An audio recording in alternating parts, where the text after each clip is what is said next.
ಮೊಂತಾ ಚಂಡಮಾರುತದ ಎಫೆಕ್ಟ್ ಆರಂಭಕ್ಕೂ ಮುನ್ನವೇ ಬೆಂಗಳೂರಿಗರು ಅಲರ್ಟ್ ಆಗಿದ್ದಾರೆ.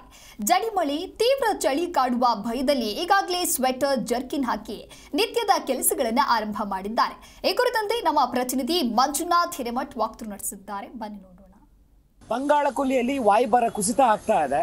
ಈ ಕಾರಣದಿಂದಾಗಿ ಆಂಧ್ರ ಪ್ರದೇಶ, ತೆಲಂಗಾಣ ಸೇರಿದಂತೆ ಸಾಕಷ್ಟು ರಾಜ್ಯಗಳಿಗೆ ಮೊಂತಾ ಚಂಡಮಾರುತ ಅಪ್ಪಳಿಸುವಂತ ಕೆಲಸ ಆಗ್ತಾ ಇದೆ.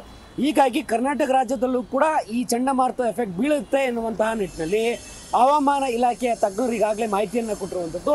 ಜೊತೆಗೆ ಬೆಂಗಳೂರಿನಲ್ಲಿ ಬೆಳಗ್ಗೆಯಿಂದಲೂ ಕೂಡ ಮೋಡ ಕವಿದ ವಾತಾವರಣ ಸೃಷ್ಟಿಯಾಗಿದೆ.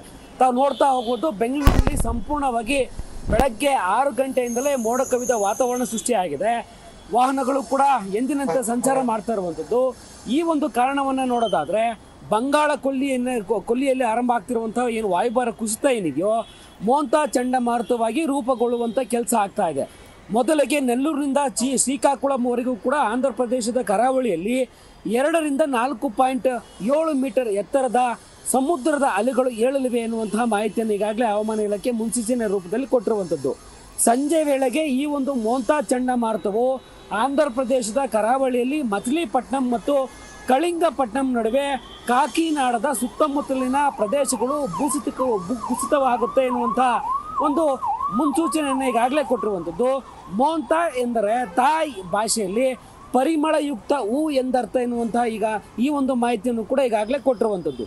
ಚಂಡಮಾರುತವು ಪೂರ್ವ ಕರಾವಳಿ ಕಡೆಗೆ ರಾತ್ರಿ 10 ಗಂಟೆಗೆ 110 ಕಿಲೋಮೀಟರ್ ವೇಗದಲ್ಲಿ ಚಲಿಸುತ್ತಿದೆ.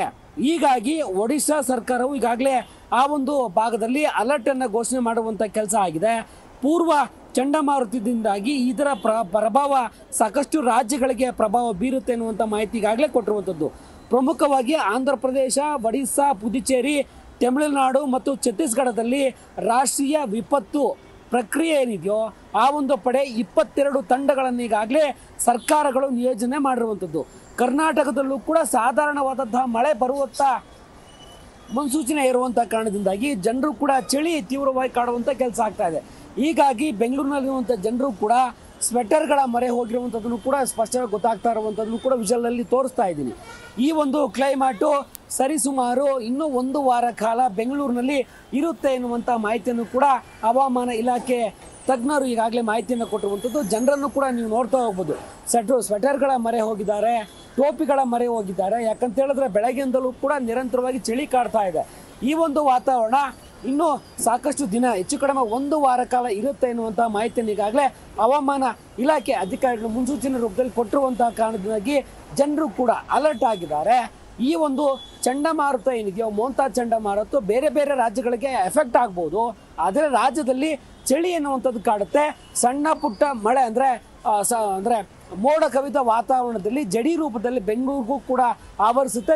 ಜೊತೆಗೆ ಇಡೀ ರಾಜ್ಯಾದ್ಯಂತ ಕರಾವಳಿ ಭಾಗಗಳಾಗ್ಬೋದು, ಉತ್ತರ ಮತ್ತು ದಕ್ಷಿಣ ಒಳನಾಡಿನ ಭಾಗಗಳಾಗ್ಬೋದು, ಎಲ್ಲ ಭಾಗದಲ್ಲೂ ಕೂಡ ಈ ಒಂದು ಚಂಡಮಾರುತದ ಎಫೆಕ್ಟ್ ರಾಜ್ಯಕ್ಕೂ ಕೂಡ ಇರುತ್ತೆ. ಆದರೆ ತೀವ್ರ ಸ್ವರೂಪವನ್ನು ರಾಜ್ಯಕ್ಕೆ ಈ ಒಂದು ಚಂಡಮಾರುತ ತಂದೊಡ್ಡಲ್ಲ ಎನ್ನುವಂಥ ಮಾಹಿತಿಯನ್ನು, ಜನರಿಗೆ ಆತಂಕ ಸೃಷ್ಟಿ ಮಾಡುವಂಥ ಅಗತ್ಯ ಇಲ್ಲ ಎನ್ನುವಂಥ ಮಾಹಿತಿಯನ್ನು ಕೂಡ ಈಗಾಗಲೇ ಹವಾಮಾನ ಇಲಾಖೆ ಅಧಿಕಾರಿಗಳು ಕೊಟ್ಟರು.